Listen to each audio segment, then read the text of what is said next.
ప్రేమలో మీ ప్రేమను చెప్పడానికి ఇచ్చిన భాగ్యాన్ని బట్టి కృతజ్ఞతలు చెల్లిస్తూ కొన్ని వారాలుగా మీ ప్రేమను మీ పిల్లలు గ్రహిస్తూ అందరూ వర్తిల్లడానికి దగ్గర మీ మార్గం చూపించారు. ఎందరైతే మరి మీ ప్రేమను అర్థం చేసుకుంటున్నారో వారిని అభివృద్ధి పదంలోకి మీరు నడిపిస్తారు. ఆత్మీయతలో కదనైనా అద్భుతమైన స్థితిని అనుగ్రహిస్తారు.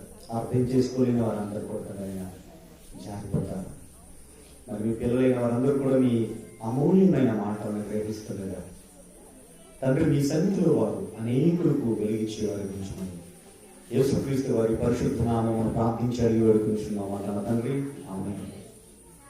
మా ప్రియమైన సోదర సోదరులారా, ఈ దినం ఒక ప్రత్యేకమైన సంగతి మీతో చెప్పాలని నేను ఇష్టపడుతున్నామండి.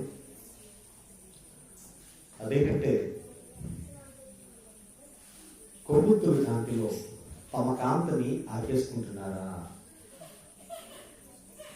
ప్రియమైన వాళ్ళారా, ఎక్కడ చూసినా సరే కోలాహలం, ఎక్కడ చూసినా సరే ఆనందం. ఎందుకంటే దేవుని పిల్లలైన వారందరిలో కూడా ఒక ప్రత్యేకమైన ఉద్వేగభరితమైన క్షణాలు ఈ నెలంతా కూడా. కారణం ప్రభువైన యేసుక్రీస్తు వారు జన్మించారని అత్యధికులు విశ్వసించడమే, నమ్మటమే. కనుక ఈ ఉద్వేగభరితమైన క్షణాల్లో, ఈ ఆనందభరితమైన క్షణాల్లో ప్రతి వారు కూడా దేవుడు మైమర్చిపోవాలి. కానీ లోకాన్ని చూసి దేవుణ్ణి మర్చిపోతున్నట్టుగా, దేవుణ్ణి మర్చిపోయినట్టుగా నాకు అనిపిస్తుంది. దేవుళ్ళు ఆత్మీయతలో మైమర్చిపోవలసిన క్రైస్తవులు లోకాన్ని చూసి దేవుడు మర్చిపోయేటట్టుగా ఉన్నారేమో అని కనిపిస్తుంది. ఎందుకంటే కొన్ని కార్యక్రమాలు, దేవుని పిల్లలైన వారు చూస్తున్న కొన్ని కార్యక్రమాలు ఆ విధమైన ఆలోచనల్ని దేవుడి పట్ల తీవ్రమైన భారం కలిగి, ప్రేమ కలిగి నడిపించబడుతున్న వారందరికీ ఉంటుంది. అది మళ్ళా చెప్తున్నాం, దేవుని పట్ల తీవ్రమైన ప్రేమ కలిగి, భారం కలిగి, ఆవేదనతో ఉంటారు చూడండి, ఆత్మల రక్షణే ధ్యేయంగా బ్రతుకుతూ చూడండి, వారందరికీ అయితే అలా అనిపిస్తుంది. ఎందుకంటే దేవుడు చెప్పినది ఈరోజు మనం చేస్తున్నది పొంతన లేదు, రెండు వేరువేరుగా ఉన్నాయి. దేవుడు ఏదైతే చెప్పాడో అది ఈరోజు మనము పెద్దగా చేయట్లేదేమో అనిపిస్తుంది నాకు. ఇప్పుడు నీకు చెప్పిన తర్వాత అయినా మారిపోతుందా క్రైస్తవం అంటే? మారదు, అది నాకు తెలుసు. ఎందుకంటే ఈరోజు దేవుడి పేరట చేస్తున్న వేడుకలలో, దేవుని కొరకు చేస్తున్న కార్యక్రమాలలో దేవుడు చెబుతున్నది, దేవుడు చెప్పినది, లేదా దేవుడు చేయమన్నది కాకుండా దేవుడు చెప్పలేనిది, దేవుడు చెయ్యకూడని వాటిని గురించి వ్రాసినదే చేస్తున్నారు. మీకు అర్థమైందో లేదో మరలా చెప్తా. బైబిల్ ఏదైతే చెబుతుందో అది చేయటానికి ఇష్టపడట్లేదు. బైబిల్ చెప్పలేని వాటిని చేయడానికి అయితే ఇష్టపడుతున్నారు. ఈరోజు ఈ క్రిస్మస్ దినాల్లో ఎక్కడ చూసినా సరే అలాంటి వాటిలో మనకు కనిపించేది క్యాండిల్ సర్వీస్. అసలు క్రిస్మస్ అంటే ఏమనుకున్నారు? క్రిస్మస్ అంటే ఈరోజు ప్రతి వారు కూడా ముఖ్యంగా ఓ 3 ముక్కల్లో చెప్పండి అంటే ఏం చెప్తారండి క్రిస్మస్ గురించి?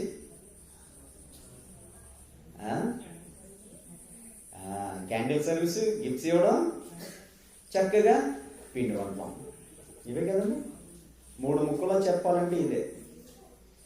ప్రియదేవులారా, క్రిస్మస్ అంటే గిఫ్ట్స్ ఇవ్వడం, బహుమతులు ఇవ్వడం, పుచ్చుకోవడం. ఎందుకంటే శాంతా క్లాస్ అక్కడ హైలైట్ అయిపోయాడు. అక్కడ క్రీస్తు మిస్ అయిపోయాడు, శాంతా క్లాస్ ఏంటి హైలైట్ అయిపోయాడు, ప్లస్ అయిపోయాడు. క్రీస్తు మిస్, శాంతా క్లాస్ ప్లస్ క్రైస్తవుడికి ఒకటి. ఇలాంటి వాటిలోని అసలు కొవ్వొత్తులు వెలిగించొచ్చా లేదా? ఎందుకంటే మనమైతే కొవ్వొత్తులు వెలిగించలేదు. చాలా క్రైస్తవ సంఘాలు, ఆర్సిఎం కావచ్చు, మెథడిస్ట్ కావచ్చు, ఆంగ్లికన్ చర్చిలు కావచ్చు, బాప్టిస్టులు కావచ్చు, కొన్ని పెంతెకోస్తు సంఘాలు కావచ్చు, రకరకాల సంఘాలు, అత్యధికమైన సంఘాలు క్రిస్మస్ ఇలాంటి కూడికలలో క్రిస్మస్ కూడికల్లో మాత్రం మస్ట్ అండ్ షుడ్గా ఖచ్చితంగా తప్పనిసరిగా ఉండేది ఏంటండి? క్రొవ్వొత్తుల్ని వెలిగించడం. అండి దానివల్ల చేస్తే నష్టం ఏంటంటే, చేయకపోతే నష్టం ఏంటట? ఒక ఆయన ఇలా ప్రశ్నించారండి.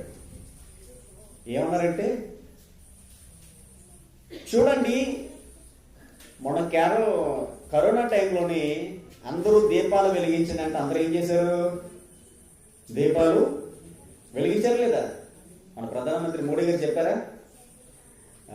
కంచాలు కొట్టడానికి గంటెలతో కొవ్వొత్తుల్ని వెలిగించారంటే అందరూ వెలిగించారా లేదా? ఇక్కడ ఎంతమంది వెలిగించారు? నేనైతే వెలిగించలేదు. మీరు వెలిగించారండి, మంచిది.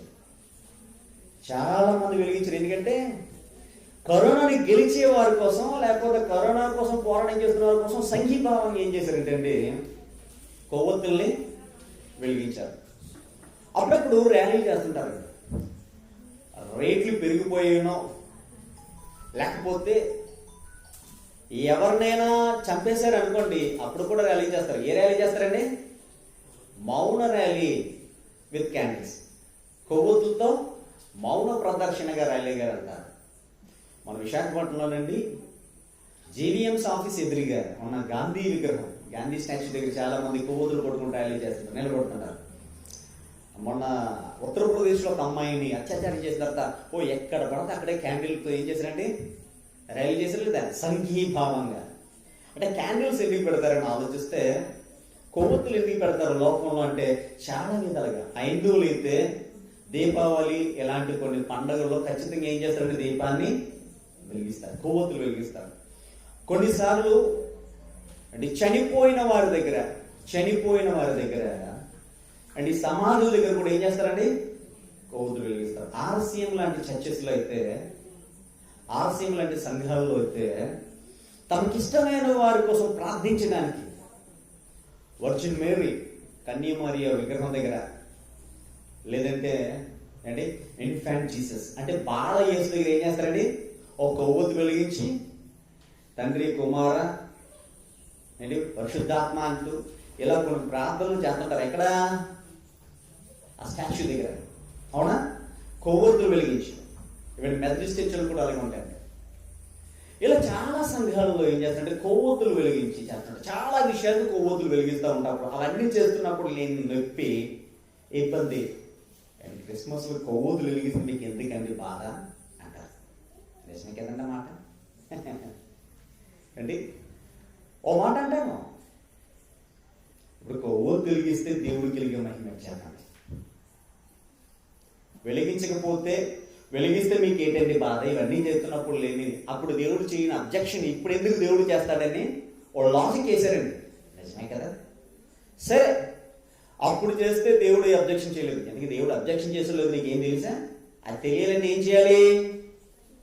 వేద గ్రంథాన్ని అనగా పరిశుద్ధ గ్రంథాన్ని పఠించాలి. తెలిసి ఉండాలి, బుర్రకెక్కి ఉండాలి, బుర్రలో పెట్టుకుని ఉండాలి. చేతితో పట్టుకోవడం కాదు, చేతల్లో చూపిస్తా ఉంటే ఖచ్చితంగా తెలిసే దేవుడు అబ్జెక్షన్ చేశాడో లేదని. అంతేనా? చాలా మంది అది గుర్తించడం, గమనించడం. అందుకనే దేవుడు అక్కడ చేయలేని అబ్జెక్షన్ ఇక్కడ ఎందుకు అబ్జెక్ట్ చేస్తున్నారు మీరు అంటున్నారు. అలాగా. సరే, చాలా మంది ఏం చేస్తారంటే కొవ్వొత్తులు వెలిగిస్తారు. వెలిగించిన తర్వాత దేవుని గొప్పగా మహిమపరచంటారు. అక్కడేం మహిమ కలిగింది? కొవ్వొత్తులు వెలిగిస్తూ వచ్చే దేవునికి మహిమ ఏంటి? లోకంలో నుండి ఆరాధన చేయడానికి దీపం అనేది చాలా మ్యాండేటరీ చేసినట్టే, తప్పనిసరి చేశారు. దేవుడికి ఈ కొవ్వొత్తులు వెలిగిస్తే కానీ ఆయన ఆరాధించినట్టు కాదా, ఆయన మహిమపరిచినట్టు కాదా? ఇలాంటి చాలా విషయాలు బైబిల్లో రాయబడలేదు. బైబిల్ వాటిని ప్రస్తావించలేదు, కానీ మనం చేస్తున్నారు. అయితే ఇలా చేస్తున్న వాటిని మనం ఇప్పుడు తప్పంటే ఎవరైనా మానేస్తారా? ఇది ఒప్పంటే చేయడం మానేస్తారా? అంటే ఇంకా ముందుకు వెళ్తారా? ఏంటి మీరు తప్పని ఒప్పానంటే జనాలకు అది పట్టదండి. ఏం చేస్తారో తెలుసండి? జనాలకి ఈ రకంగా బోధించే వారి యొక్క ఆలోచన వల్ల జనాలందరూ దెబ్బైపోయారు. పాపం విశ్వాసులు ఎవరు తెలియదు. మీకేం తెలుసా? అమాయకులు బైబిల్ చెప్పేవాడు మాట వింటారు, కానీ మీదోడికి తెలుసా? ఏం తెలియదు. అలా తెలిస్తే ఇంకెంత బాగున్నాం. కనుక బోధించే వారి దగ్గర ప్రాబ్లం అయిపోయింది. అసలు ఈ ప్రాబ్లం అనేది దేవుని మాటలు అర్థం చేసుకోబోయి అపార్థం చేసుకోవడం అనేది అంటే ఇప్పుడే కాదండి, చాలా సంవత్సరాల నుంచి జరుగుతుంది భూమి మీద. ఇర్మియా గ్రంథంలో కనుక 8వ అధ్యాయం 8వ వచనం కనుక చూడగలిగినట్లయితే, ఇర్మియా గ్రంథము ఎందుకు ఈరోజు మనుషులు ఇలా దేవుడు చెప్పలేని వాటిని చేయడానికి ప్రాముఖ్యత ఇస్తారంటే, చెప్పేవారు ఉండడం వల్ల, ఇలాంటి వాటిని చేయమని ప్రోత్సహించేవారు ఉండడం వల్ల, ఇవన్నీ చేస్తే మనిషికి ఆనందం కలుగుతుందని కొందరు బోధించడం వలన ఈ రకమైన భావన అయితే అందరిలో కూడా కలుగుతుంది. ఆ భావన కలగడానికి కారణం ఏంటంటే, వాక్యం పట్ల వారికి సరైన అవగాహన, ఆలోచన లేకపోవడం వలనని లేఖన పరిశీలకులకు, సత్యాన్వేషకులకు, దైవ జ్ఞానాన్ని శోధించే వారికి సులువుగా అర్థమవుతుంది. చూడండి, ఇర్మియా గ్రంథం నుంచి 8వ అధ్యాయం 8వ వచనం, మేము జ్ఞానులమని యెహోవా ధర్మశాస్త్రం మా యొద్ద ఉన్నదని మీరేలా అందరూ? నిజమే కానీ శాస్త్రులు కళ్ళకలము అబద్ధముగా దానికి అపార్థము చేయించినారు. చూడండి ఏం రాసిందంట, మంచి మాట అనేది. మేము జ్ఞానులమని, చూసారా మాట, బాగా రాశాడండి దేవుడు. దేవుని మాటల పట్ల ఎలాంటి ఆలోచన కలిగి ఉన్నారో, మేము జ్ఞానులమని యెహోవా ధర్మశాస్త్రం మా యొద్ద ఉన్నదని మీరేలా అందరూ? నిజమే గాని, ఎందుకంటే బైబిల్ ఆలేదు, నిజమే గాని శాస్త్రుల కళ్ళకలము అంటే ఏంటండి? మోసం, అబద్ధముగా దానికి అపార్థము చేయుచున్నది. శాస్త్రులు వాక్యాన్ని అపార్థం చేయించే విధంగా చెప్పారట. కళ్ళకలం అంటే ఏంటండి? అపార్థము చేయించే విధంగా మోసం చేసి చెప్పారట. ఎవరు? ఇశ్రాయేలు ప్రజలకి, యోధా ప్రజలకి శాస్త్రులు ధర్మశాస్త్ర ఉపదేశకులు ఏం చేశారంటే దాన్ని అపార్థం చేసే విధంగా మోసం చేసి బోధించారట.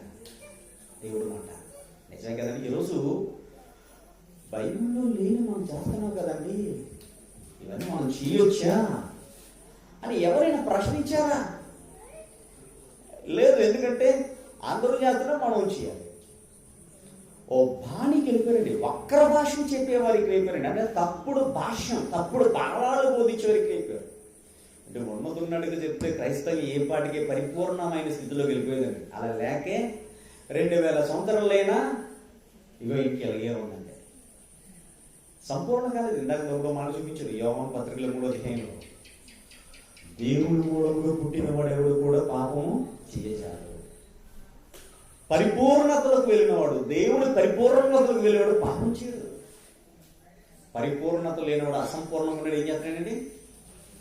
అరకొరక జ్ఞానం కలిగిన వాడు ఏంటి, దేవుడు ఆనందం కంటే వాడు ఆనందం గొప్పదనుకునేవాడు ఎలాగే చేస్తుంటాడు. ఎవరు ప్రశ్నించడు దాని గురించి, ఎవరు అడగడు.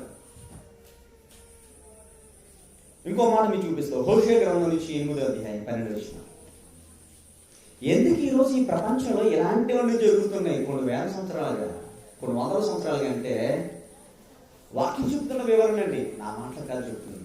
ఎందుకంటే ఇది అల్టిమేట్ ట్రూత్, అంతిమ దేవుని సత్యం అండి. కాస్త మీరు లేఖనాలు పరిశీలించి నేను చెప్పిన మాట అలా ఉందో లేదో మీరు పరిశీలించుకోండి. ఎందుకంటే నేను వాక్యాన్ని వక్రీకరించడం, వాస్తవాన్ని మీ ముందు వివరిస్తున్నాను. అందుకే లేఖనాల ఆధారంగా మీకు చెప్తున్నాను. లేఖనాల్లో ఉన్న సంగతులను పరిశీలించండి. నేను చెప్పిన సంగతులు అవునో కాదో. హోషేయ గ్రంథం నుంచి 8వ అధ్యాయం 12వ వచనం, నేను అతని కొరకు నా ధర్మశాస్త్రం పరిపూర్ణంగా వ్రాయించి నియమించినను వాటిని అతడు అన్యములుగా ఇచ్చిను. దేవుడు పరిశుద్ధ గ్రంథాన్ని వ్రాసి ఇచ్చిన, ఆయన శాసనాలు ఇచ్చిన, ఈరోజు ప్రజలందరూ ఎలా ఉన్నారంటే అన్యముగా. అన్యం అంటే ఏంటండి? అన్య మతస్థులు అంటే వేరే మతస్థులని. అన్యము అంటే ఇది వేరేదిగా ఎంచుకున్నారంటే ఎవరు? మనమే కదండి. దేవుడు తన శాసనాలు వ్రాయించి ఇచ్చినాను, వాటిని ఏం చేశారంటే అన్యముగా, అంటే పరాయిగా, వేరే వారికి చెందినట్టుగా ఏం చేశాడు? దాన్ని రాసుకున్నాడట. అంటే వాక్యానుసారం కాదు. మనం అందరూ ఇప్పుడు ఎలా ఉండండి, వాక్యంలో ఉన్న దాని ప్రకారం నడవలేని వాడు అందరూ వాక్యానుసారం కాదు, లోకంలో ఉన్నదాన్ని చూసి చేసేవాడు కూడా లోకానుసారంగా ఉన్నాడు. ఈరోజు చేస్తున్న కార్యక్రమాలు వాక్యానుసారమా లోకానుసారమా మీరేం డిసైడ్ చేయాలి. ఎందుకంటే దేవుడు వ్రాయించి ఇచ్చిన శాసనముల ప్రకారంగా నడవక ఏం చేశారంటే దాన్ని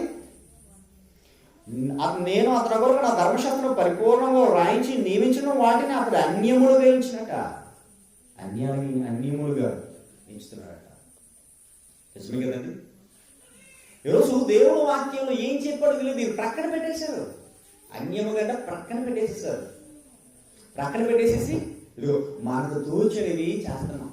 కాబట్టి ఆలోచించాలండి. బైబిల్లో లేనిది 2000 సంవత్సరాలు ఎందుకు చేస్తున్నామని ఆలోచించట్లేదండి, కోచించట్లేదు. మళ్ళా చెప్తాను, అసలు ఈరోజు చేస్తున్న ఈ ఆచారాలు ఇవి ఎప్పటి నుండి వచ్చి తెలుసండి. ఇంకా బాగా చెప్పాలంటేనండి, నేను వెతికానండి దీని సంగతి ఎక్కడ ఉందని వెతికా. ఆన్లైన్ ఆన్లైన్ అంతా సెర్చ్ చేస్తానండి. అసలు క్యాండిల్ లైట్ సర్వీస్ పెట్టడానికి కారణం ఏంటని వెతికితే కొన్ని కారణాలు కనిపించాయి సూచేయగా. కానీ ఇదే మాత్రం చెప్పడానికి వీలు పడినట్టు కాదు. ఎప్పటి నుంచి మరి క్రైస్తవులు నాటుకుపోయిందో కానీ నాటుకుపోయిందండి. అలా నాటుకుపోయిన కొన్ని భావాలని అసలు ఎప్పటి నుంచి ఇలాగ వచ్చిందో చెప్తున్నాడు. క్యాండిల్ లైట్ సర్వీస్ అనేది ఈ సేవా కార్యక్రమం జర్మనీ నుండి వచ్చినట్టుగా చెప్తున్నారు. ఎలా వచ్చిందంటే అండి, మరి జర్మనీ అంటే చలిక ప్రాంతం కదండి.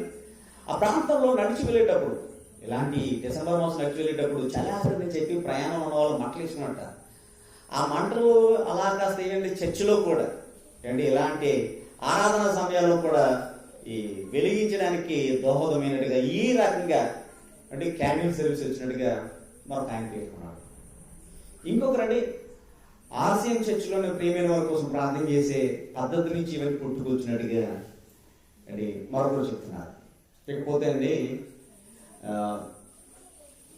ఆంగ్లికన్ చర్చిలో ఉన్న వాళ్ళందరూ కూడా ఏం చేశారంటే క్రిస్మస్ ని జరుపుకోవడానికి వారు మిడ్ నైట్ మాస్ అంటే మిడ్ నైట్ మసాలా కాదండి.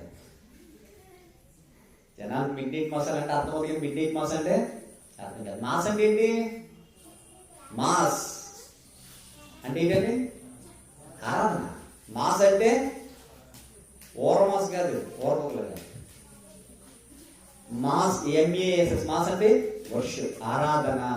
మిడ్ నైట్ మాస్ అర్ధరాత్రి ఆరాధన పెట్టారట ఎవరో ఆంగ్లికన్ చర్చిలో. ఆ అర్ధరాత్రి ఆరాధన సమయాలు ఏం చేసినట్టే అండి ఆ జరుపుకునేటప్పుడు ఈ సాంప్రదాయాన్ని సృష్టించారు. ఎందుకంటే ఆ రోజుల్లో కరెంట్ ఏముందండి, మరి క్యాండిల్ లైట్లు కదా వాళ్ళకి, అలా క్యాండిల్ లైట్లు వచ్చినట్టుగా చూస్తున్నాం. ఇకపోతే యూదుల నేపథ్యం నుంచి కూడా దీనికి కొంత స్కోప్ ఉందండి ఈ క్యాండిల్ లైట్ సర్వీస్ పెట్టడానికి.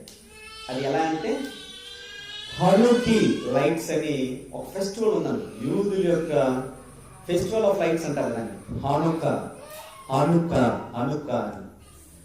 అది ఎప్పుడు స్టార్ట్ అయిందంటే యూదులు యెరూషలేము దేవాలయాన్ని రెండోసారి నిర్మాణం చేశారు.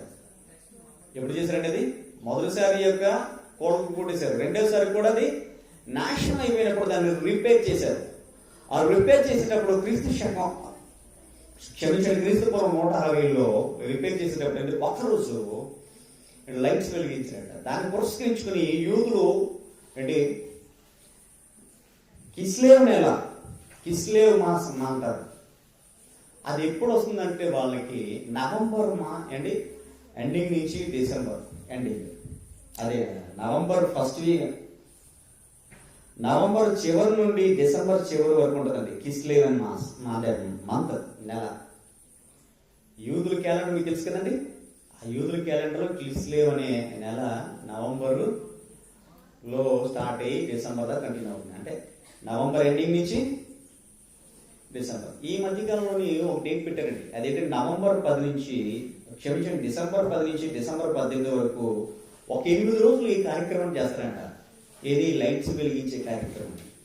దాన్ని ఏమంటారంటే ఆ 8 రోజులు ఒక కొవ్వొత్తి వెలిగిస్తారు, దాన్ని హనుపియ అంటారండి. ఈ హనుపియ చేస్తారు.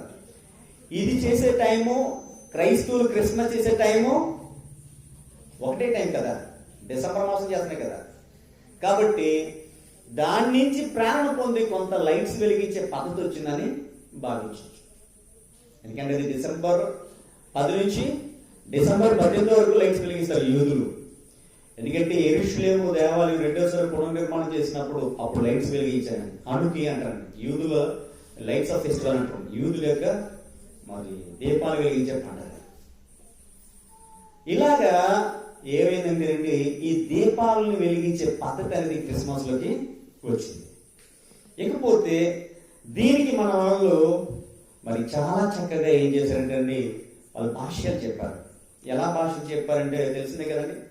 మరి మేమే జ్ఞానం అనుకొని ధర్మశాస్త్రం మా దగ్గర ఉందనుకొని కళ్ళకలము అబద్ధముగా అండి మోసం చేసి ఏం చేశారు, దేవుని వాక్యాన్ని అపార్థం చేయించినట్టుగా ఇర్మియా గ్రంథం చదువుకోండి. ఈరోజు కూడా వీళ్ళు కూడా కొన్ని అపార్థాలు సృష్టించే మాటలని క్రియేట్ చేశారండి. అవి ఏంటంటే, సో మొదటిగా వారి చేతులు ఏం చేస్తారంటే అందరూ కూడా కొవ్వొత్తులు ఆరాధనకు వచ్చినప్పుడు ఇస్తారు. సో పెద్ద స్టేడియం అయినా కావచ్చు, లేదంటే ఒక పెద్ద చర్చ్ అయినా కావచ్చు, లేదంటే ఒక ఇంట్లో అయినా కావచ్చు, ఏం చేస్తారంటే అంతవరకు ఆరాధన అవుతుంది అండి. క్యారల్స్ అంటే ఏంటంటే నాట్యం ఆడటం అంటే, సింపుల్ గా దాన్ని చెప్పాలంటే వృత్తాకారంలో తిరుగుతూ నాట్యం ఆడడానికి క్యారల్స్ అంటారు. చక్కని పాట పాడి క్యారల్స్ కూడా చేస్తుంటారు కదా మన వాళ్ళు. ఈ క్యారల్స్ లో చక్కగా పాట పాడి దేవుడిని మహిమ పరుస్తూ నాట్యం ఆడుతుంటారు. ఈ క్యారల్స్ తర్వాత ఏం చేస్తారంటే ఫైనల్ గా ఈ కేక్ కటింగ్ అని ముందు ఏం చేస్తారు, కేక్ కటింగ్ ముందు ఈ లైట్స్ అన్ని ఆపేసి వాళ్ళ దగ్గర ఉన్న కొవ్వొత్తుల్ని వెలిగిస్తూ ఉంటారు. అలా వెలిగించింది ఎలా చేస్తారు, దానికి ఏమేమి చెప్తారు అనేది మీరు చాలా మంది పాల్గొన్నారు లేదు, కానీ నేను కొన్నిసార్లు పాల్గొన్నానండి. అక్కడ నేను గ్రహించింది ఏంటంటేనండి, సో ఉన్న ఇలాంటి ఎలక్ట్రికల్ లైట్స్ ని కూడా ఆఫ్ చేసేసి పాస్టర్ గారు ఒక కొవ్వొత్తు వెలిగిస్తారు. ఆ తర్వాత ఆయన నుంచి చుట్టుప్రక్కల వారందరూ కూడా ఒకరి తర్వాత ఒకరు ఏం చేస్తారంటే కొవ్వొత్తులన్నీ కూడా చివరి దాకా అనిపిస్తారు. అలా ముట్టించిన తర్వాత అందరూ కూడా నిలబడి పట్టుకుంటారుగా ఒక పాట పాడతారు, అంటే రిలేటెడ్ సాంగ్. ఆ సాంగ్ పాడిన తర్వాత కొంత వివరణ ఇస్తారు. అసలు మనం ఎందుకు ఈ దీపాలను వెలిగించాలి, కొవ్వొత్తులు వెలిగించాలంటే వాళ్ళు ఇలా చెప్తా ఉంటారు. యేసుక్రీస్తు ప్రభు వారు లోకములకు వెలిగి ఉన్నాను, యోహాను సువార్త 1:4 చూడండి దయచేసి. ఈ రిఫరెన్స్లన్నీ కూడా ఆ సమయంలో మనకి తెలియజేస్తూ ఉంటారు. యోహాను సువార్త నుంచి 1:4 ఆయనలో జీవం ఉండును, ఆ జీవం మనుషులకు వెలుగై ఉండును, ఆ వెలుగు చీకటిలో ప్రకాశించినది కానీ చీకటి దాన్ని గ్రహించుకున్నాను. చూసారంటే ఆయనలో జీవం ఉండును, ఆ జీవం మనుషులు ఏం చేస్తుందంట, వెలిగిస్తుంది. యేసు ఈ లోకానికి వచ్చిన వెలుగు, ప్రభువైన యేసు లోకానికి వచ్చిన వెలుగు, ఆయన మనుషులందరినీ వెలిగిస్తున్నాడు. చూడండి, ఒక కొవ్వొత్తిని మనం వెలిగించిన తర్వాత అనేకమైన కొవ్వొత్తులు దాన్ని చట్టించచ్చు కదా. అలాగే యేసుక్రీస్తు ప్రభు వారు కూడా అనేక మందిని వెలిగించడానికి గుర్తుగా మనం కొవ్వొత్తు వెలిగిస్తున్నాం అంటారండి. బైబిల్ ఎక్కడ చెప్పలేదు, బైబిల్ ఎక్కడ చెప్పిందా అంటే ఒక రొట్టెని ద్రాక్షారసాన్ని తీసుకొని ప్రభు యేసుక్రీస్తు ఎవరంటే ఇది నా శరీరం అని రొట్టెని చూపించారు, ఇది నా రక్తాన్ని ద్రాక్షారసాన్ని చూపించారు. అంటే బైబుల్ చెప్పింది మనం పర్ఫెక్ట్ గా ఫాలో అవ్వాలి, లేదంటే తగ్గిపోతాం. బైబుల్ కంపేర్ చేసింది కొన్నింటి మీరు ఎలా చేయమని, అలా కంపేర్ చేయలేదని మనం కంపేర్ చేసుకుంటే ఏమవుతుంది, సెట్టింగ్ అవుతుంది లేదా. బైబుల్ చెప్పిన దాన్ని మనం తుర్చా తప్పకుండా గ్రహించాలి. అలా చెప్పకుండా మనం సొంత భాష్యం, సొంత భావాన్ని కనుక క్రియేట్ చేస్తే అంటే మన విశ్వాసం డ్యామేజ్ అయిపోతుంది, మన విశ్వాసం నాశనం అయిపోతుంది, పాడైపోతుంది. యేసుక్రీస్తు నిజంగా వెలిగే మనం విన్నాం కదా వాక్యంలో. యేసుక్రీస్తు ప్రభువారు లోకములకు వెలుగు. ఏంటి ఆయన ఈ సూర్య చంద్ర నక్షత్రాలు కలిగే వెలుగు కాదు, ఆయన ఆ వెలుగు ఆత్మ సంబంధమైన వెలుగు. అందుకనే ఈ యూదులు కానీ ఆ కాలంలో ఉన్న వారు ఎవరో కూడా ఆయన్ని వెలుగని గ్రహించలేకపోయారు. బాహ్య సంబంధమైన వెలుగని చూసేవారు, అది ఆత్మ సంబంధమైన వెలుగు. ఆత్మ సంబంధమైన వెలుగుని ఈరోజు బాహ్య సంబంధమైన దాంతో ఏం చేస్తున్నారండి, పోలుస్తున్నారు. దేంతో? క్యాండిల్స్తో. ప్రియదేవుని ఇంకొక మాట చూస్తా 9వ వచనం ఇందులోనే, నిజమైన వెలుగుంటున్నది లోకములోకి వచ్చి ప్రతి మనుషులు వెలిగించినది అంటారండి. యేసుక్రీస్తు ప్రభు వారు మనల్ని పాపంలో నుంచి, పాపం అనే అంధకారంలో నుంచి, గడంధకారం, మరణమైన గడంధకారంలో నుంచి మనల్ని తీసుకొచ్చి వెలుగులో నడిపించారని చెప్పి దాని గుర్తుగా మనం వెలిగించుకున్నామని చెప్తున్నారు.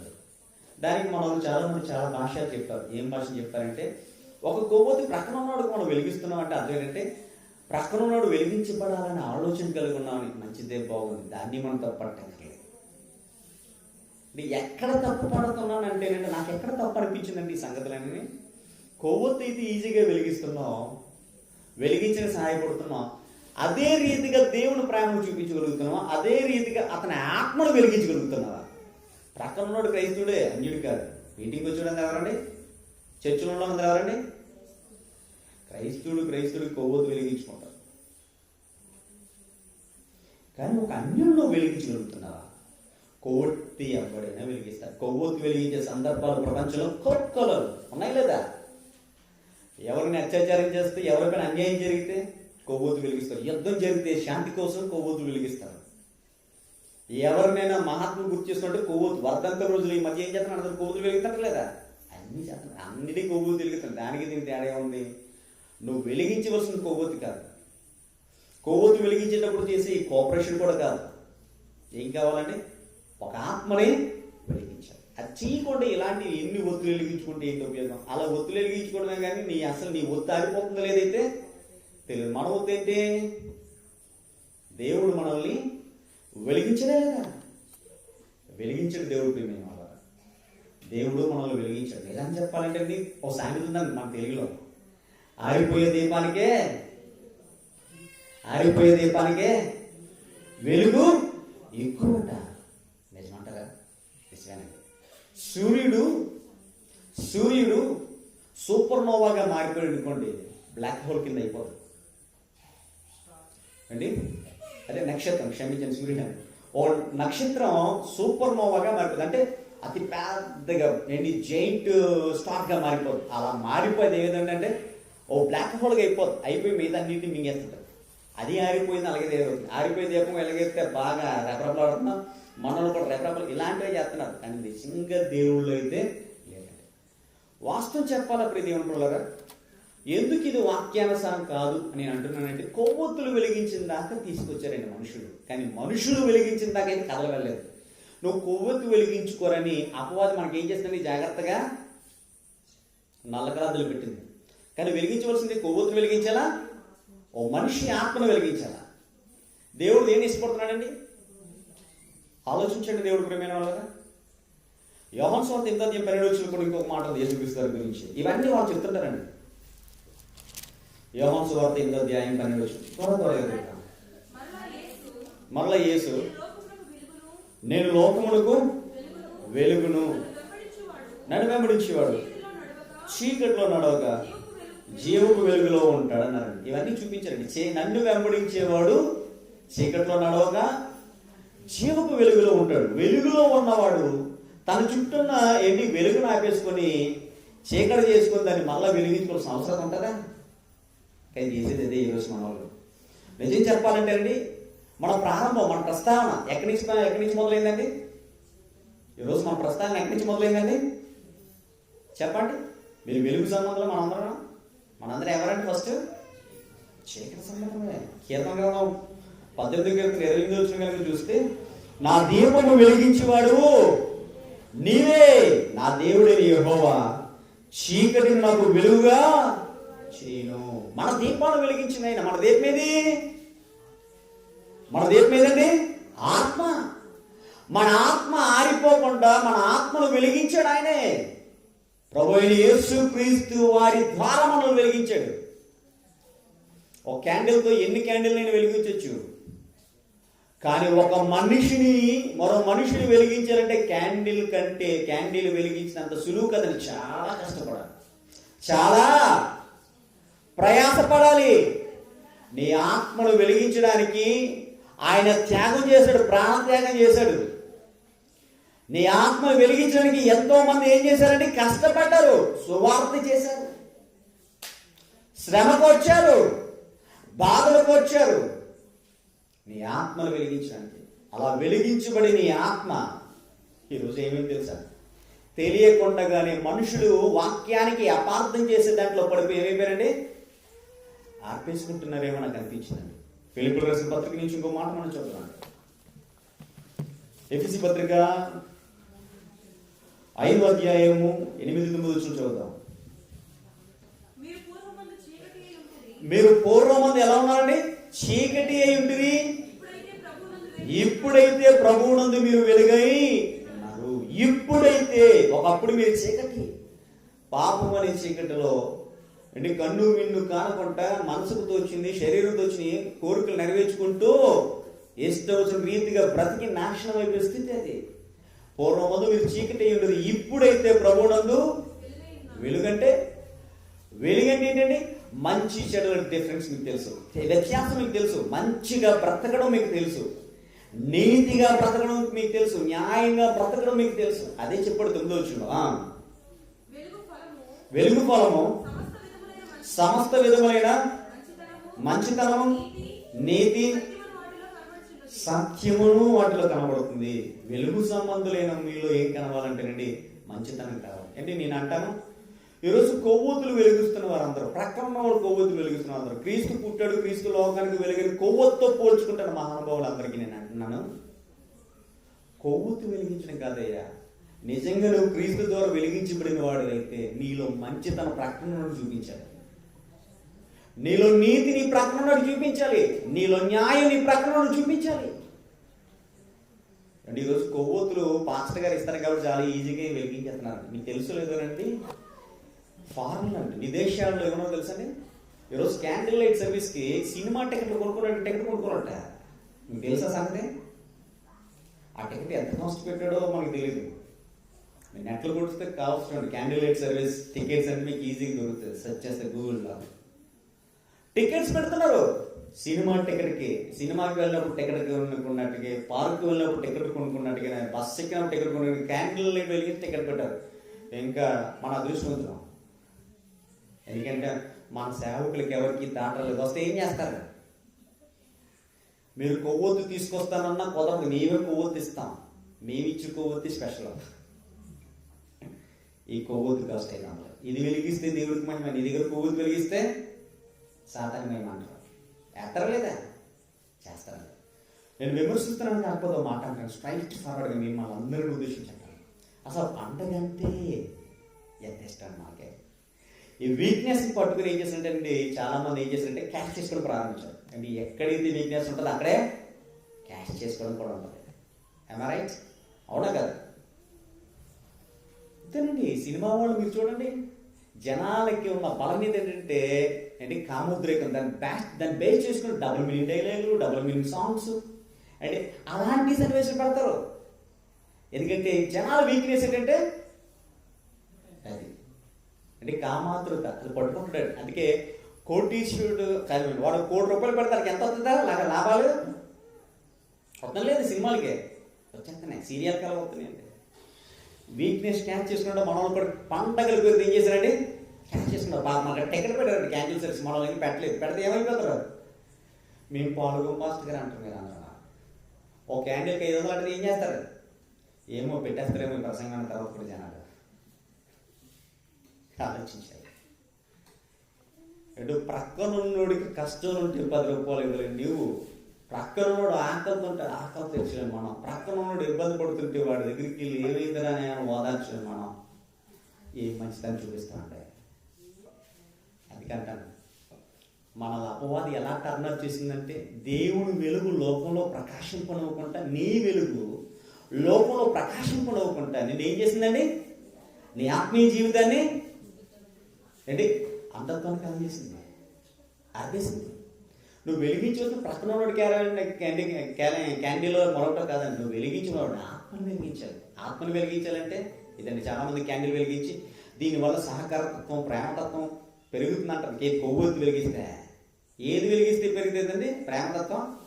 వాళ్ళ ఆత్మను వెలిగిస్తే ప్రేమతత్వం పెరుగుతుంది, అంతే కదా? అలా వెలిగించాలంటే మన మంచితనాన్ని, మనలో దేవుడి పట్ల నీతిని, న్యాయాన్ని చూపించాలి. అవి చూపించుకుంటే ఇవన్నీ చేస్తే ఏమవుతుంది? కలిగి ఉంటుంది. దేవుడు ఆలోచించండి. నిజంగా ఈ ప్రపంచంలో నుండి ప్రతి వారు కూడా దేవుడు మనలో వెలిగించాడనే సంకేతం మర్చిపోయి ఆర్పేసుకున్న వారు అందరూ నాకు తెలిసి క్యాండిల్స్ పట్టుకుంటారండి. వెలిగించబడేవాడు నీ క్యాండిల్ ఏంటండి? ఆల్రెడీగా క్రీస్తుని రిఫ్లెక్ట్ చేస్తున్నావు. నువ్వు ఎవరిని ప్రతిబింబిస్తున్నావు? ఆయన లోకానికి వెలుగైతే ఆ వెలుగును వణికి పుచ్చుకున్నాడు ఎవరు? నీవు వెలుగువే. మీరందరూ వెలుగు సంబంధులు. మనందరూ ఎవరండి? వెలుగు కుమారులా. వెలుగేవాడి నువ్వు. నిన్న ఆరిపోయింది ఎవరయ్యా? నిన్న ఆరిపోయింది ఎవరు? అపవాదిగా ఆరిపేశాడు.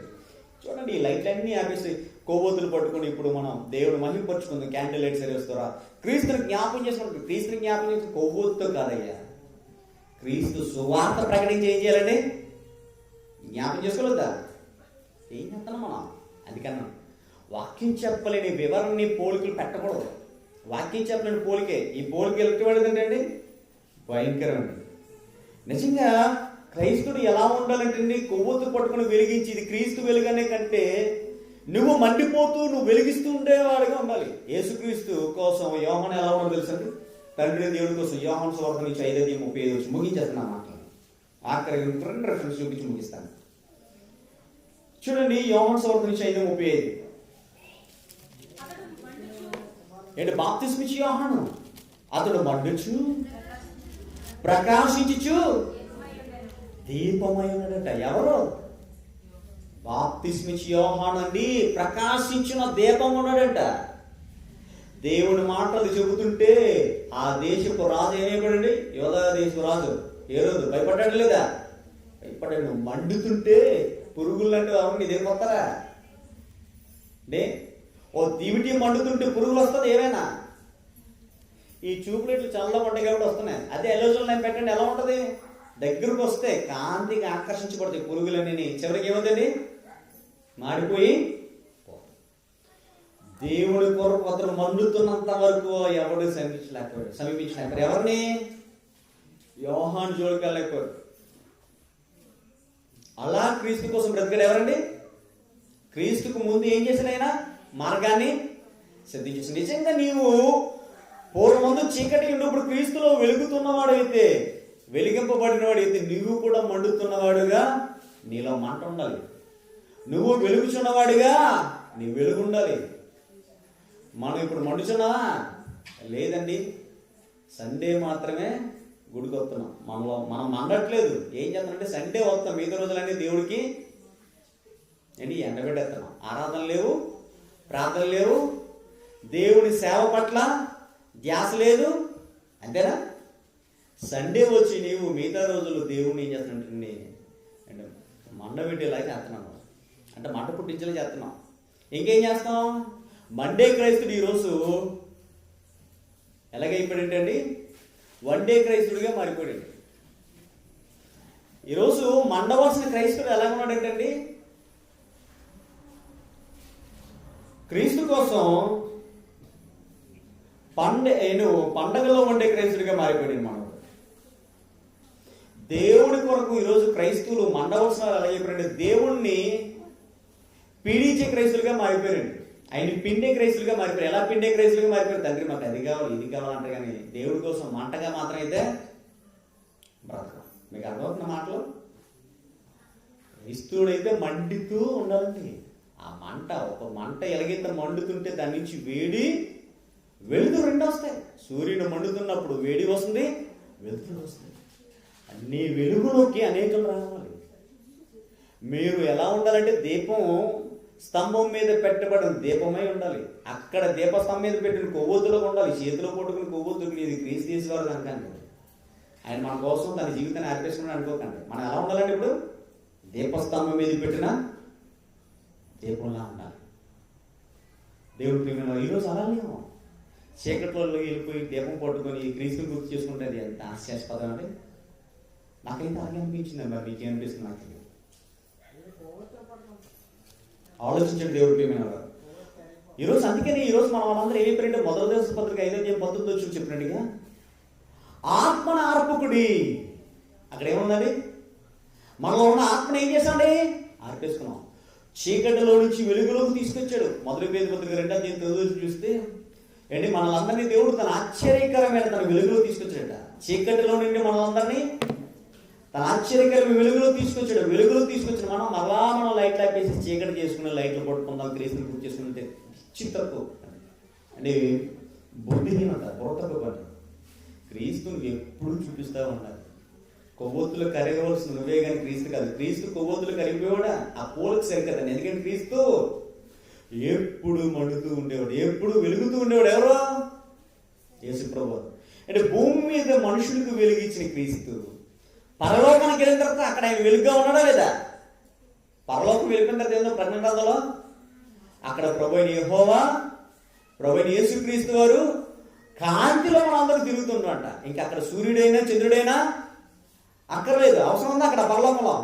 వాళ్ళు దేదీప్యమానంగా నిరంతరం ప్రకాశించే వారిని కొద్దిసేపు ఉండి కాలిపోయి ఆరిపోయి కొవ్వొత్తుతో పోల్చడేటండి.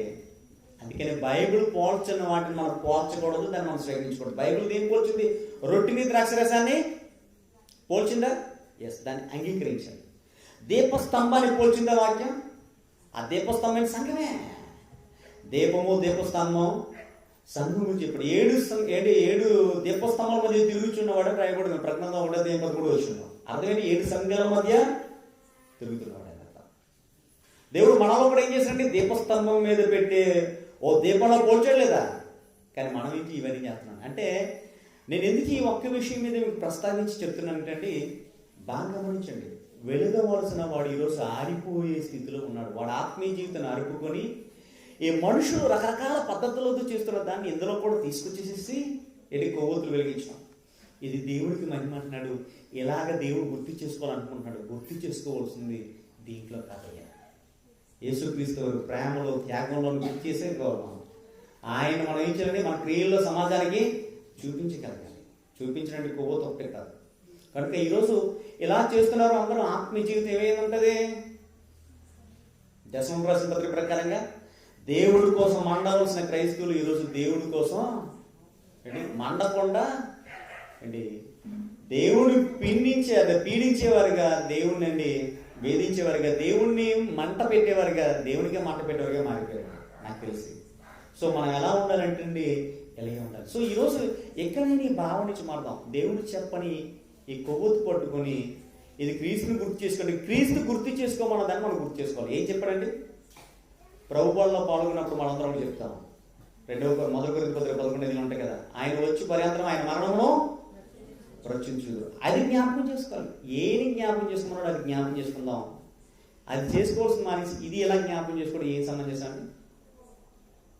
అది ఆయన జ్ఞాపకం చేసుకున్నాడు. కానీ ఈరోజు మనం కొవ్వొత్తు పట్టుకొని క్రీస్తు లోకానికి వెలిగించేటండి. నున్నే వెలుగే చేసినట్టు ఇంకా మళ్ళీ కొవ్వొత్తు పెట్టుకొని నువ్వు క్రీస్తు లోకానికి వెలుగండి అంటే నీవు ఆరిపోయావని అర్థం. నీ ఆత్మీయస్థితి ఏమైందండి? ఆర్పేసుకుంటున్నాను అర్థం. సహోదరి సహోదరుడా, నిందించి చీకట్లో కూర్చునే కంటే చిరుదివ్వైనా వెలిగించుంటుందండి లోకోక్తి. దేవుడు అంటున్నాడు చీకటిలో కూర్చున్న ప్రజలందరూ కూడా, మరణఛాయలో కూర్చున్న ప్రజలందరూ కూడా క్రీస్తు యొక్క వెలుగు ప్రకాశించినట్టుగా మనం కూడా ఏం చేయాలంటే మన మీద కూడా ఏమనండి? లెమ్ము తేజరిల్లము, వెలుగు నీ మీదకి వచ్చిందా? నీ మీదకి వెలుగు వచ్చి చాలా లేదయ్యా. నువ్వు ఎప్పుడైతే నమ్ముకున్నావు అప్పుడే వెలుగు వచ్చింది. నువ్వు వెలుగులో ఉన్నవాడు, నువ్వు వెలుగుతూ ఉండవలసిన వాడు, నువ్వు వెలుగుతూ మండుతూ ఉండవలసిన వాడు ఏం చేసావు? ఆరిపోతున్నావు. అందుకే ఇలాంటి ఆచారాలు పడుకో నువ్వు. అందుకే ఇలాంటి వాడికి ఏం చేసావు? అవకాశం ఇస్తున్నావు. మారండి. ఇలా మనల్ని మార్చేసిన వారు, మన బలహీనతలు బట్టి క్యాష్ చేసుకోవాలనుకున్నవారు పండగలో వెనకాల ఉన్న ప్రధానమైన ఎజెండా ఒకటే ఏంటండి? క్యాష్, ధనం. మీరు బాగా మైండ్ పెట్టి ఆలోచించండి. ప్రతి పండగ వెనకాల ఉన్న మెయిన్ గోల్ ఏంటండి? ధనం. డబ్బు లేని పండుగ కూడా చెప్పండి నాకు. డబ్బుతో పని లేని పండుగ కూడా చెప్పండి. ఎవడుందా? పండగ వెనకాల పరమార్థం తండ్రి. ఇలాంటి మోటోతో పెట్టేది ఇవన్నీ. అలాంటి వరకు దేవుడు ఇస్తాడండి. ఎలా ఇస్తాడో తెలుసా? దేవుడి వాక్యాన్ని అపార్థం చేస్తున్న వారందరికీ దేవుడు ఇస్తున్న కోటింగ్ ఎలా తెలుసా? ఫైనల్ రెఫరెన్స్, క్లోజింగ్ రెఫరెన్స్ చూడండి. యెహెజ్కేలు గ్రంథం నుంచి 13వ అధ్యాయం 14-15 వచనాలు. యెహెజ్కేలు గ్రంథం నుంచి 13వ అధ్యాయం 14-15 వచనాలు. ఫైనల్ రెఫరెన్స్ చూద్దాం. దాని పునాది కనబడినట్లు మీరు గచ్చు పూత పూసిన గోడను. అంటే ఏం చేశారంటండి? మట్టి గోడకు గచ్చు పూసేసారట. సున్నం పెట్టి సిమెంట్ వేసి గచ్చులో చేశారట. పైకి చూస్తే సిమెంట్ గోడలా కనిపిస్తాయి, కానీ ఆ పెచ్చి ఊడిపోయింది అనుకోండి, గచ్చు పెచ్చి ఊడిపోతే ఏమవుతుంది? లోపల పుచ్చు కనిపిస్తే ఏటా పుచ్చు? మట్టే కదా. మట్టి బలం స్ట్రాంగ్ ఉంటుందా ఏంటి? సున్నంతో కట్టిన బిల్డింగ్ స్ట్రాంగ్ ఉంటుందా? ఏం స్ట్రాంగ్ ఉంటుంది? సున్నంతో కట్టింది. మీరు మట్టితో కట్టేసేసి దానికి సున్నం పూసేసి మనం చేశారంటే దేవుని వాక్యాన్ని అపార్థం చేసి ఇది దేవుడికి ఇష్టం, దేవుడికి నచ్చుతుంది మీరు చెప్పి ఎంతకాలం నడిపిస్తారు కదా ఇలాంటివన్నీ చేసి. అంటేనా అంటే మట్టి గోడకు గచ్చిపోతూ వేసి కవరింగ్ చేస్తున్నారు. ఒక మాటలో చెప్పాలంటే సెట్టింగ్ చేశారన్నమాట. ఇది దేవుడికి ఇష్టం, దేవుడిని ఇలా మహింపరుద్దామని చేస్తున్నారు కదా ఈ కార్యక్రమాలు. ఈ కార్యక్రమాలన్నీ మనం దాన్ని దేంతో పోల్చొచ్చండి? మట్టి గోడకు సున్నంతో గచ్చు వేయడం అండి, పోత వేయడం కదా. ఆ పోత వేయడానికి పోల్చి చెప్తున్నాడు నా 14వ వచనం. దాని పునాది కనబడినట్లు మీరు గచ్చిపోత పూసిన గోడను నేను నేలతో సమంగా కూల్చేదను, అది పడిపోగా దాని కింద మీరు నాశనమవుతుంది. అంటే దేవుని పిల్లలందరినీ వాక్యం చెప్పి దేవుని కోసం దృఢంగా క్రీస్తు అనే పంట మీద కట్టమంట అంటే మట్టి మీద కడుతూ ఏంటి ఇది దృఢంగా ఉన్నట్టు మీరందరూ ఇదే దేవుడికి ఇష్టమంటూ నేర్పిస్తున్నా. వారందరినీ ఏం చేస్తున్నాడు? వాళ్ళందరినీ పడగొడతాడట. పడగొట్టి దాంతో కూడా నాశనం చేస్తాడు. మీరు చేసుకున్న ఆచారాలు, మీరు చేసుకున్న పద్ధతులతో మిమ్మల్ని ఏం చేస్తాడు దేవుడు? పడగొట్టి నాశనం చేస్తాడు. ఇంకేం చేస్తాడట? ఇలాగ నా గోడ మీదను దాని మీద గచ్చిపోత పూసిన వారి మీద నా కోపము నేను తీర్చుకొని ఆ గోడకును దానికి పూత పూసిన వారికి నేను ఆ పూత పూసిన వారికి పని తీరినని మీతో చెప్పుతున్నాను. అంటే అది పని ఏం చేస్తారట? ఎవరైతే వాక్యాన్ని అపార్థం చేసి లేనిపోయిన కోట్ల కట్టేసేసి లేనిపోయినవన్నీ చేసి దేవుని వాక్యాన్ని కలిపి చెరిపేశారో వారందరికీ ఏం చేస్తారట? నాశనం చేస్తారట. ఊరుకోడు అండి. అదే చెప్తున్నాడు మాట అది దేవుడు. ఇలాగ నా గోడ మీద దాని మీద గచ్చిపోత పూసిన వారి మీద నా కోపము నేను తీర్చుకొని, అంటే తన పిల్లలైన వారిని వెలుగుతున్న వారిని మీరు వెలుగు సంబంధం కదా, ఇంకా చీకటి సంబంధులే, మీరు వెలుగుతూ ఉండాలంటే ఇక కొవ్వొద్దు పట్టుకుని వెళ్ళకండి అంటూ అప్పటికి ఆ క్షణానికే మీరు వెలుగును గుర్తు చేసి తర్వాత చీకట్లో నెట్టేసి దేవుడి కోసం నిత్యము సత్క్రియలేని క్రియలు అంటే సత్క్రియలేని వెలుగును అన్ని జనులు ఎదురు వెలుగునవ్వకుండా చేసేసి నిర్వీర్యం చేసేసి దేవుడి కోసం ఒక ఆత్మను కూడా కాపాడకుండా ఒక ఆత్మని వెలిగించుకుంటా తన ఆత్మను ఆర్పుకునేలాగా చేసేవారు అందరినీ ఏం చేస్తాడు దేవుడు? అంటే విశ్వాసాలు పాడడానికి కారణం ఎవరండి? టీచర్స్ వారు కదా, ప్రీచర్సే కదా, అంటే ప్రసంగీకులే కదా. వాళ్ళందరినీ ఏం చేస్తాడు దేవుడు? ఇలాంటి బైబిల్ చెప్పని కొన్ని వేల సంవత్సరాలుగా ప్రజలందరూ ఇలాంటి వాటిలో నడిపిస్తున్న వాళ్ళందరూ దేవుడు ఏం చేస్తాడండి? మట్టి గోడకు అంటే గచ్చిపోత పూసేవారిని అందరినీ వారు పని వారిని అందరినీ ఏం చేస్తాడు దేవుడు? ఆయన కోపాన్ని రగులుకుంటుందట. ఎవరిని వదలడు మారుదేమండి. మన ఆలోచనలు మార్చుకుందాం. మనుషులు కల్పించే మాయోపదేశానికి కొట్టుకుని పోకుండా అలా ఉందో లేదో ఎక్కడైనా పరిశుద్ధ గ్రంథం నుంచి ఏం చేద్దామండి? పరిశీలించేద్దాం. దేవుడికి మనం చేసే కార్యం ఇష్టమా కాదు, ఇది వాక్యానుసారమా కాదా, దేవుడికి ఇందులో ఎంత మహిమ ఉంది ఆలోచించండి. ఏంటి దేవుడికి మహిమ ఎప్పుడో తెలుసా? దేవుడి క్రియలు చేపడితే దేవుడికి మహిమ, దేవుడు చెప్పిన వాటిని చేస్తే దేవుడికి మహిమ, దేవుడు చెప్పని వాటిని మనం చేసి ఇది దేవుడికి మహిమ అంటే ఎవరు మహిమ వస్తుందా? చెప్పండి. మహిమ రాదు, అవమానమే. దేవుణ్ణి అవమానించకండి, దేవుణ్ణి అభిమానించండి. అండి దేవుడు వెలుగులో ఆనందించండి. దేవుడు మిమ్మల్ని వెలిగించిన ఆ వెలుగును ఆర్పుకోక, మీ ఆత్మను ఆర్పుకోక ఏం చేయాలండి? క్రీస్తు యొక్క ప్రకాశంలో ప్రకాశిస్తూ అనేక మంది ఆ ప్రకాశంలోకి ఏం చేయాలి? తీసుకురండి. అప్పుడు నిజంగా మీరు తేజోవాసులైన సాక్ష్యంలో ఉంటారు. అంతేగాని కొవ్వొత్తి వెలిగించి క్రీస్తుని జ్ఞాపకం చేసుకుంటే చీకటిలో ఉంటారు. మీకు అర్థమైన పాయింట్ అది. తేజోవాసులైన స్వాస్థ్యం ఇది. తేజోవాసులు ఎక్కడ ఉన్నారు? పరలోకం. ఆ పరలోకంలో నిత్యము వెలుగుతూ ఉండే ఏంటి శరీరంతో ఉండే నీవు ఈ లోకంలో ఆత్మగా వెలుగుతూ ఉంటే వాక్యం నీ జీవితంలో మండిస్తుంటే నువ్వు మండుతూ ఉంటావు, దేవుడి కోసం వెలిగిస్తావంటావు. ఉంటే ఇలాంటి కార్యక్రమంలో ఏమీ చేయకుండా దేవుడు మహిమపరుస్తూ నీ క్రియ ఉంటావు. మరలా చెప్తాను, ఒక కొవ్వొత్తు వెలిగిస్తే పక్కనోడు సహకారతత్వం అంటే అది పచ్చి అబద్ధం. కొవ్వొత్తు వెలిగించి పక్కవాడికి సహకారతత్వం అనకండి. నీ ప్రాణం పెట్టి ఎదుటివాడిని రక్షించడానికి నువ్వు చేసే క్రియలుంటే చూడు, నీతి పనులు, సత్క్రియలుంటే చూడండి, నీతి క్రియలుంటే చూడండి, న్యాయంగా నడుచుకుంటూ చూడండి, అది ఇంపార్టెంట్. అలా ఉంటే మీరు తేజవాసులైన సాక్ష్యం ఉంటారు. లేదంటే పూర్వం ముందు మీరు చీకటి ఉందరు అన్నారు కదా, మళ్ళీ అదే చీకటి ప్రాప్తిస్తుంది. వెలుగుతూ ఉంటారో, జనాలు వెలిగిస్తూ ఉంటారో, ఆర్పుకొని ఈ మనుషులు కల్పించిన పద్ధతులు బట్టి వ్యవహరిస్తే మీ జీవితాన్ని ఆర్పుకుంటారో మీ ఇష్టం. Choice yours. Let's pray. ప్రార్థన చేస్తున్నాండి. మన మధ్యన మీ సేవకులు ప్రార్థన చేస్తారు.